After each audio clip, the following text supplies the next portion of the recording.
madaxweynaha maamulka Jubbaland Axmed Maxamed Islaam Axmed Madoobe iyo dowladda federaalka Soomaaliya ayaa si weyn u kala fogaaday tan iyo bishii Oktoobar ee sanadkii dhamaaday. Axmed Madoobe oo awoodiisa tijaabiyay markii saddexaad ayaa waxa uu qabsaday doorasho isagu gaar ah. Dowladda federaalka Soomaaliya ayaa si weyn u diiday doorashada Axmed Madoobe, taa oo markii dambe keentay in ay ciidanahan u wiiqdo maamulka Jubbaland. Jubbaland oo si weyn u soo abaabushay ayaa ka adkaatay dowladda federaalka Soomaaliya dhowrkii bilood ee la soo dhaafay. Waxaa jiray dadaallo la isugu raadinayo labada dhinac. Axmed Madoobe oo khudbadiisii maalintii Ciidul Fitriga laga dheehan karay inuusan diidaneen wadahadal dhexmara isaga iyo dowladda federaalka Soomaaliya, maadaama uu sharciyad iyo in kursigiisa loo dhaafo uu raadinayo.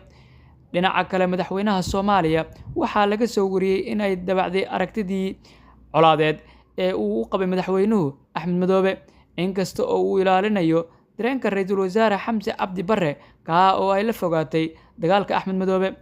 Madaxweyne Xasan Sheekh Maxamuud waxa uu hadda ku baaqay shirweyne qaran ee u dhaxeeya kooxaha siyaasadda iyo bulshada Soomaaliyeed, taa oo si weyn loo saadaalinayo in ay ka soo qayb galaan madaxda maamulada.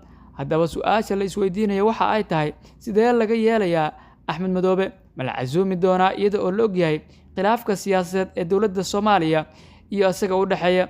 Dhowaan safiirada UK iyo Mareykanka oo garoonka diyaaradaha ee magaalada Muqdisho kula kulmay madaxweyne Xasan Sheekh Maxamuud ayaa ka soo laabtay safar uu ku tagay dalka Turkiga, ayaa la sheegay inay kala hadleen in uu xalliyo xiisadda siyaasadeed, gaar ahaan midda kala dhaxaysa Puntland iyo Jubbaland, uuna qabto shirweyne qaran.